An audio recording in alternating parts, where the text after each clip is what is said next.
So Black Lives Matter used donations to buy $6 million home, Southern California home, pardon me. So Black Lives Matter bought a swanky Southern California home for nearly $6 million using donation cash, according to a report Monday.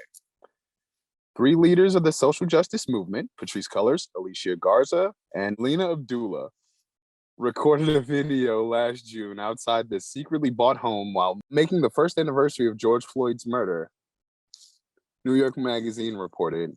Cullors at the time said she was weeks removed from being in survival mode after the Post exclusive reporting in April revealed her purchase of 4 high-end US homes for $3.2 million. Sounds like survival mode to me.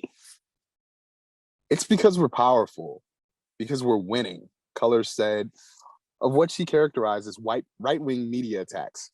It's because we're threatening the establishment. We're threatening white supremacy with our $3.2 million homes. But Cullors and her colleagues didn't reveal any details of the upscale home seen behind them in the video. A 6,500 square foot spread with more than 6 bedrooms and bathrooms, fireplaces, a pool, and parking for more than 20 cars, according to a real estate listing cited by the magazine.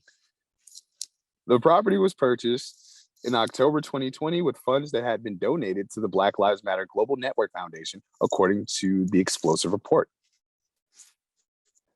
The 7-bedroom residence was purchased by a man named Diane Pascal. Forgive me if I got that wrong. Quick question. So are they housing a bunch of the Black homeless people in Los Angeles in this house? Because, we got a lot of homeless Black people. A 6,500 square foot mansion, you could house a lot of Negroes. But of course, that would take you actually caring about Negroes to do that.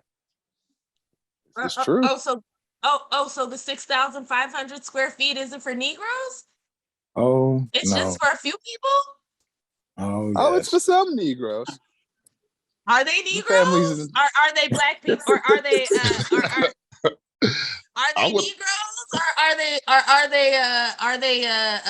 what's that word? Doppelgangers? Invasion of the body snatchers. Are these Negroes? Because we're not gonna pretend like Negroes don't steal, and we should beat the shit out of them too. Metaphorically speaking, nobody go and beat the shit out of these ladies. We're talking about metaphorically, but they should be ruined. They should never be allowed to be in charge of a nonprofit again.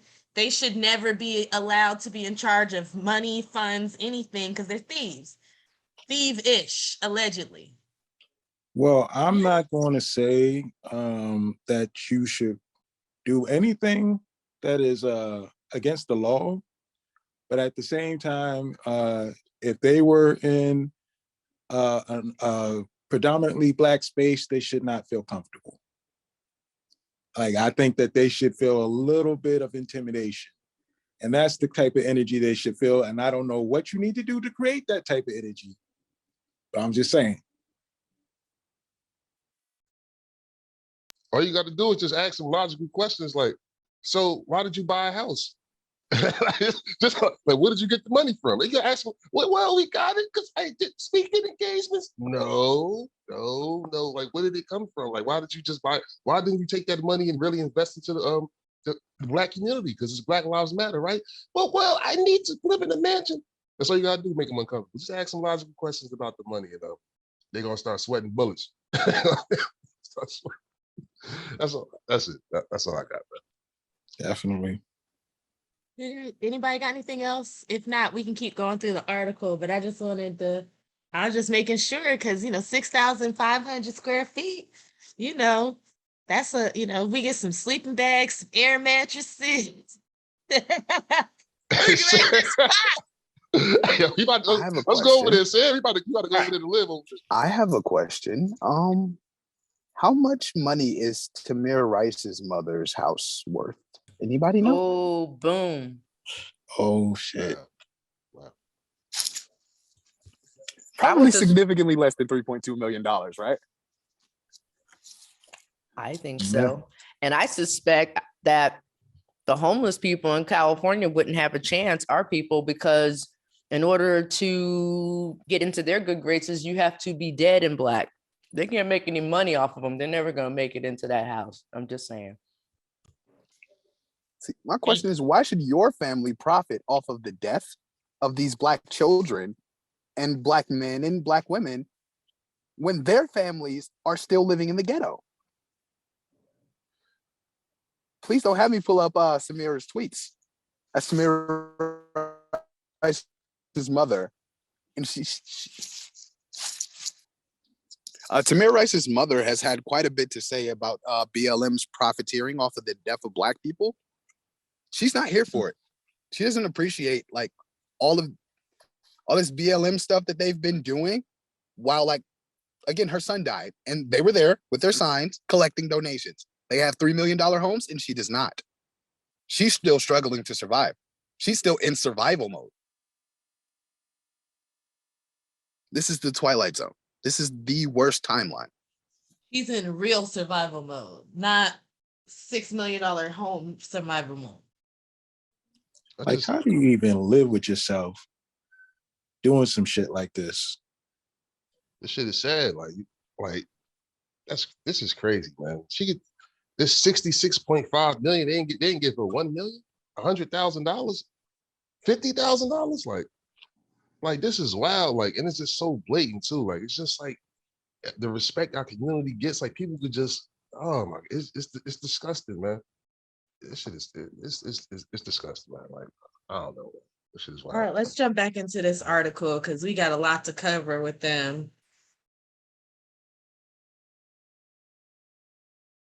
And we're back. All right, so the 7-bedroom residence was purchased by a man named Diane Pascal 2 weeks after BLM GNF received $66.5 million from its fiscal sponsor earlier that month. Pascal is the financial manager for Janaea and Patrice Consulting, an LLC operated by Colors and her spouse, Janaea Khan, New York Magazine reported. Ownership was transferred within a week to an LLC in Delaware, ensuring the property's owner wouldn't be disclosed, according to the report. Colors, BLM co-founder, resigned in May as the group's executive director amid criticism over buying 3 homes in the LA area and another outside of Atlanta. The purchase of the nearly $6 million home had not been previously reported, and BLM officials tried to keep its existence from a journalist looking into the transaction, according to the report. The organization tried to kill the story about the home, which is referred to internally as the campus. While one strategy memo reportedly suggested it might be used as an influencer house where artists can congregate. We're gonna have to pause right here for a second. This shit is unbelievable. Oh my God. So Trayvon Martin, Alton Sterling, Philando Castile, you died. So that Tamir Rice. Mm-hmm. Breonna Taylor, like, you all died so we could get an influencer house. Damn, that's deep. Facts. Thank you for your sacrifice. Thank you for sacrificing yourself for the economy. And thank Like you. Nancy Pelosi said, thank you, George Floyd, for your death. So again, thank you, George Floyd, for sacrificing your life for justice. And thank you for our influencer house. It's not even ours, though. It's not even ours. We have no access to it. The community has no access to it. I'm listening to you guys. You guys are hitting on some of the things I was going to say, but that was deep. He said, so thank you for our influencer house. But it just makes me so upset because they are literally capitalizing off of Black death. This is just a shame. So an influencer house. So we already saw how they was doing the Chrysler we already saw how they was doing the the car commercials, and now they need an influencer house. And haven't they been getting like production deals and stuff? All right. This is the I'm type ready of to work you can do when you want to avoid reparations. This is work avoidance, all right? Yep. When you want to like make some money off of Black people, but you don't want to actually help Black people, you avoid reparations at all costs. You'll pop up when we die. You'll pop up when it's a fish fry, and you'll wave your signs around. You'll get some money, and then you'll be on your way. Imagine if they would have spent $6 million on billboards in Black neighborhoods around the country pushing reparations. There's so much that could be done, like Yeah. just to get the word out. Like, I mean, some organizers that like do this type of work, they're just looking for like 10,000, 50,000. Right. You know, they had, or how much was it? Like 6 million for this house, or was it breaking down? Yeah, this is for this house. This is one house. Jeez Louise. But with the marketing and the way that everything was marketing and conflated with the organization versus the actual movement, they got what I saw was a lot of white guilt money. There were a lot of people that were just donating, and the most famous one or the most popular organization to donate to was BLM. So they were basically like a spider web waiting for the flies to just fly into the spider web. And this is what I suspect is where they got the bulk of their money from. So people are innocently thinking that they're contributing, or they can donate their guilt away because of what happened with George Floyd. And they've been able to eke out what, don't they have like a documentary and all this other stuff that was like a love story? So I don't know. I just think that it's, that money needs to be taken away. And needs to be dispersed, I think, to the organizations that were actually doing the work, and the Black bodies, the families, the survivors of people that have been victims of police racial violence. Yeah, I mean, wasn't that the original purpose to begin with? Like, what is? That was never their original purpose. Why don't we actually hear anything on that front? Like anything. I wish we had their original thing, because remember, their original thing was about protecting like trans and queer people. Like, their thing was never about protecting Black men or stopping Black men from being murdered, or it was none of that. That was never, none of that was in their original, like what they were about. I think we should have known something was wrong when they were pushing at one point DeRay McKesson to the forefront. Remember, they were trying to force him on everybody, saying that he was the next MLK. And I was like, the hell? Oh, yeah. When I think about Baltimore, it's one of America's oldest cities. There's like a rich and deep history here, and also the birthplace of some of America's most racist problems. Born and raised here in Baltimore, grew up off Poplar Grove and Pressbury. I am an activist, educator, and organizer. It's one of the protesters in Ferguson and in other cities across the country, and I'm now running to be the 50th mayor of Baltimore City. So I just think it was a scam from the go. And everybody thought, oh, it's Black people here, but never really stopped to think that, oh, Alicia Garza, not to judge, but, it's now starting to bear itself out who's who and what they were all about. Divesting and LGBTQ, and I don't know. It just seems crazy to me that you would try to capitalize off of people's death. But like, even beyond that, like, what made you think you were going to get away with this shit? That's the other crazy part to this. Like, you thought you were going to have one of the, the most seen movements in the past, few decades. And like, you didn't think anyone was going to wonder what was happening with the money at some point, or like what you were actually trying to do to accomplish what people thought the thing was about. I mean, it's called Black Lives Matter, and it was like put out there in response to, our people being murdered unjustly. And like, it just seems like there was no attempt to even try to deal with the problem, even as we saw the problem, like it be exacerbated in a certain type of way. And maybe I shouldn't even say that. Maybe it's because it's more present now because of social media, but like, it's just been in our face like over and over again, and like you at no point said, damn, I might have to do something about this with all this goddamn money people are sending in to me. The money, don't it make you miss the good old days when, you know, the black boule, you know what I mean? They would use our pain to steal from us, but they'll do creative things like create the United Negro College Fund. They create a fund or something like that, and then did into the money. They were stealing. The blatant. This is so. We know that they're literally dipping their hands into donation money and just buying homes. And then when you call it out, no, it's the white supremacists trying to call me out because I'm black and I'm successful now, off of Black death. Like what? Like this shit is fuck. What? You ain't even make a BLM college for you ain't even try to hide it. You ain't put a bow on it. You just literally just dipped your hands into donation money and bought mansions, cars, and all types of shit, like off of the death of our people. Like that's why I said they're not connected, though. They can't be connected to conduct themselves in this way and not expect at some point, without quoting Neely Fuller, that white supremacy is going to break their tools. This is what I think is just an example of a tool getting broken, because I suspect, I can't prove it, but I believe with the Black Boule, a lot of times the Black Boule, white supremacists, I think they all have something in common, and which in my opinion includes being heartless.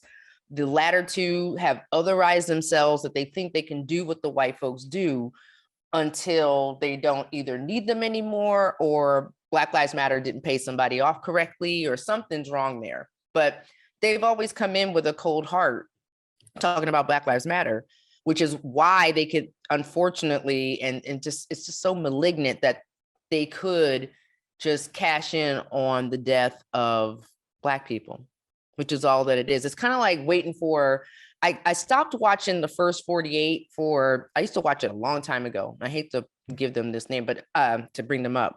But I say this, I stopped watching it because I realized the only way they were actually being able to make a series or an episode is if somebody died.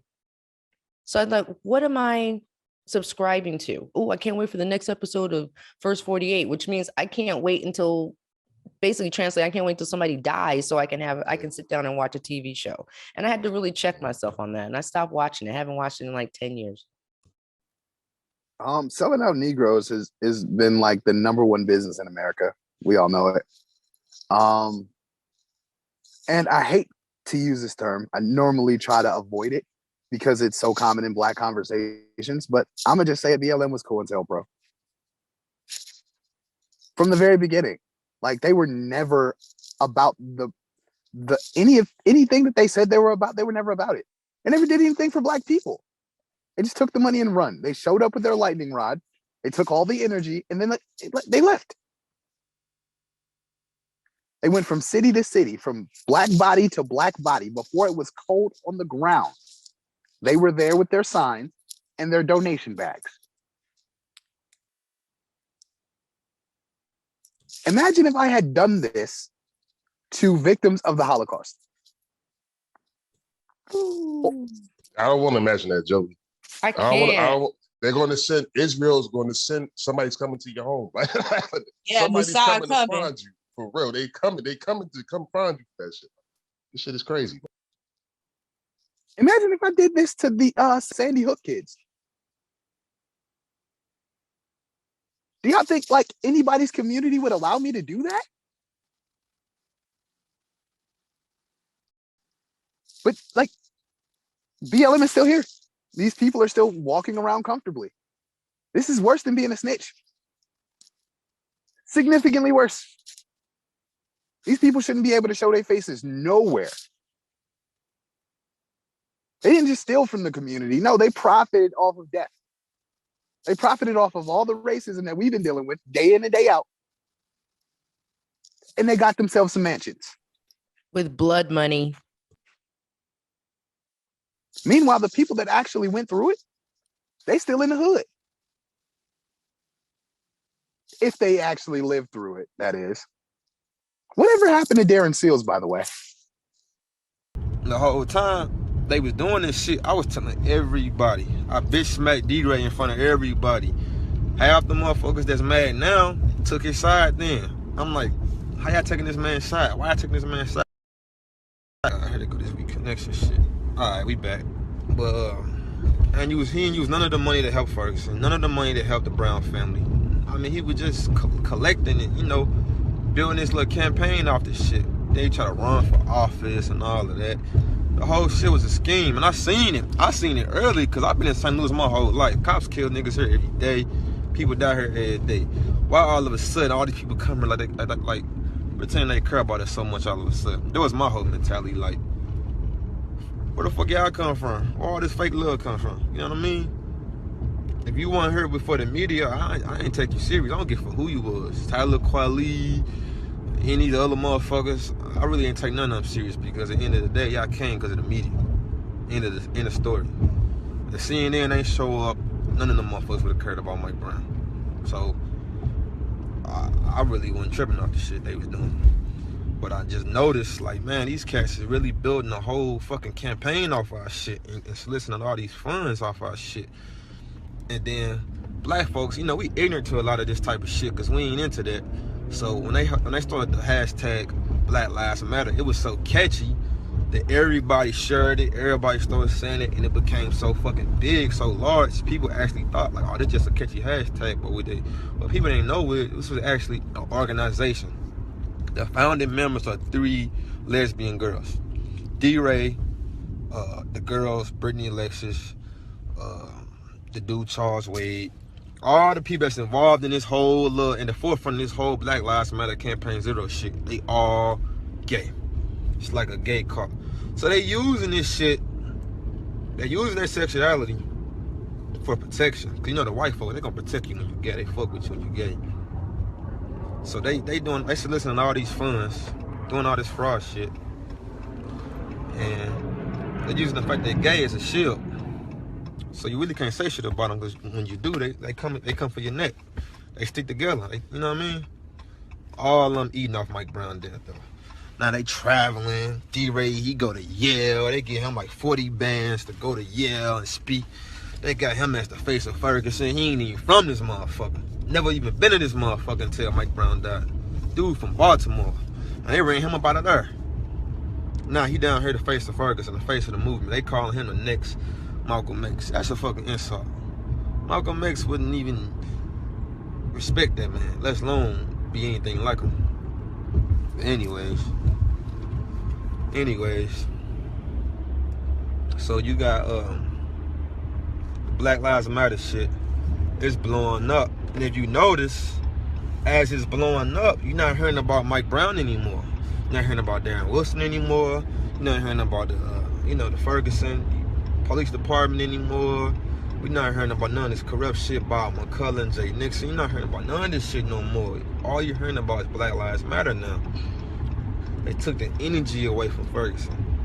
But they did it so intelligently, a lot of people didn't understand what was going on when it was going on, so they was helping these motherfuckers. Not even knowing, they stealing our shit, they stealing our shine. A lot of cats went to jail for us to be the main topic in the media.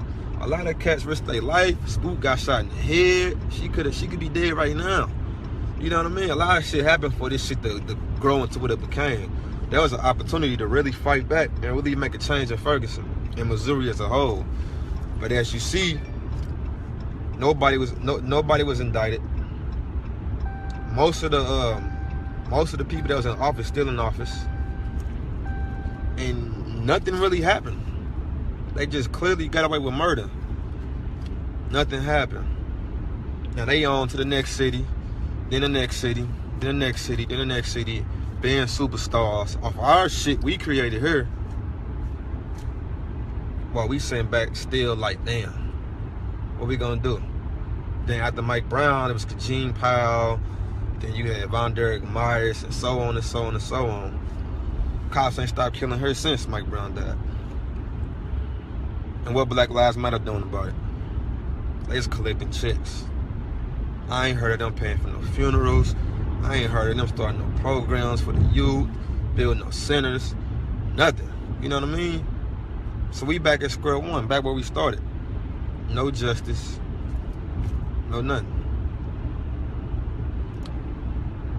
And the biggest problem is it's a lot of local people that sold out because they wanted that GoFundMe money. They wanted that grant money. It was all about money to them, man. When I went out there, man, like I told them from day one, I already got money. Like, you know what I mean? I got a great job. I got money saved up. I'm invested in businesses. I already had my paper straight before I got out there. So it was never about no money with me because I already got money. You can't buy my soul, my nigga. Like, I had money. I've been having money for years, man. I came from the streets. I know how to get money. I don't need to use Mike Brown to get no goddamn money. And that's why to this day, his dad still fuck with me. His dad called me. Matter of fact, I talked to Mike Brown Sr. 2 days ago. He want me to do something for him and his wife. And matter of fact, we just had to sit a round table meeting with all the police chiefs. You know, I'm cursing their ass, start snapping on them. And me and Mike Brown, you know, we talked about it. We like, man, you see, now that the media circus is over, who's still by your side? Who's still with you in this war? Now that you need somebody to be there and talk with you, because Mike Brown he a soldier. Like, he one of the realest dudes because a lot of people don't give a fuck about their kids dying. A lot of these men ain't stepping up. You see the mothers in the media, but you don't see the fathers. But Mike Brown, he stood tall. So I respect that man. But at the same time, he ain't signed up for this, so he don't really know all of this to know about racism and the system of how it works. So he be needing cats like me, cats that's really educated on it, to come there and holler at these motherfuckers for them. You know what I mean? And stand tall with them. How they do. When they kill us, they stand with each other. But now that the media gone, where everybody at? You know what I mean? So this Black Lives Matter shit, man, y'all gotta do some research on these people and find out who they are, what they've done, and all the motherfucking checks they collected. Google just gave these motherfuckers $500,000. I kid you not. You can look it up right now. Where that money go? Who benefiting from this besides them? And like I said, I got paper. I don't need no paper. I ain't put a GoFundMe up and put no money in my pocket yet. I ain't took no grant money. I ain't joined no orgs. All these fucking punk ass orgs. What the fuck y'all doing? Y'all getting paid. And don't think I don't know about you niggas out there. All you niggas in these orgs getting paid $5-10 grand a month, traveling the fucking world, speaking like y'all fucking helping the community, ain't doing shit for the community. You sell out motherfuckers. Y'all made these motherfuckers into who they are. We got blood, sweat, and tears in the streets for nothing. People risked their lives. People lost their jobs, lost their homes. Cats in prison right now doing 5-10 years behind this Mike Brown shit. This shit was real. And all you niggas wanted was a couple dollars. We could have changed the fucking world. All you wanted was a fucking donation and a couple Twitter followers. You niggas is pussies. I don't respect none of that shit. Like I said, I ain't getting in it for no money. First of all, I didn't even know you could make money off that type of shit. Like, I didn't know shit about the soliciting grant fund shit. I ain't no blue collar criminal. Like, only thing I ever did was some street shit. So I don't know nothing about that. I came out there strictly to talk about racism, educate people, let them know how we need to come together and use our funds to grow economically. Cause that's the real way you beat racism, by cutting off that motherfucking lifeline. We don't need y'all. We ain't giving y'all our money. That's my whole thing. But people want to know that. Everybody starts as an opportunity. Let me start an organization. Give me a couple grants. Start me a couple GoFundMes. Tweet a little bit. And now they big shots. They traveling the world. Oh man, follow all these motherfuckers on Twitter, man. Check out what they doing, man. They wilding, man. Like the dude Charles Wade, they say he came here. This little roly-poly looking motherfucker, he came here. And I got into it with him too, man. Everybody I'm talking about, they can't stand me. Like Netta, D-Ray, they blocked me from Twitter. Charles Wade blocked me from Twitter. Alexis Brittany blocked me from Twitter. They hate my ass because I call them out. I'm tagging your name, all that. I'm saying your name. I'm not finna sneak this. All these other punk ass niggas, they be talking that shit to me behind closed doors. Yeah, bro, that ain't right. Yeah, but y'all bitch ass niggas standing next to him in public though. Why? Because it's like a whack rapper with a hit record. You know he trash, but he booming.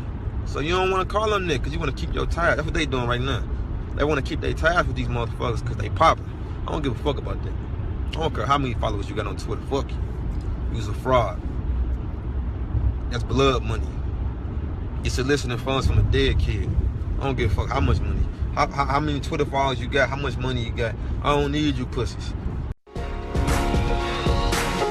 One of Ferguson, Missouri's well-known black activists has died. We told you this on yesterday. 29-year-old Darren Seals found shot to death in a burning car on Tuesday in St. Louis. He was one of the leaders of the Ferguson protest after the killing of Mike Brown by a white police officer in 2014. In fact, Seals was one of the first activists who was on the scene shortly after Mike Brown was killed. He stood with and comforted the Brown family as they received word that a grand jury declined to indict former officer Darren Wilson in Brown's death. Seals, who was also a rap artist, frequently tweeted about racism, police violence, and politics. Just weeks before his death, he described this encounter with police in a tweet saying, quote, 10 detectives pulled me and my 14-year-old brother over, pointed guns on us, and told me to choose your enemies wisely. Interesting, BLM never really took that one up. And not just him, like six different organizers from Ferguson got murdered.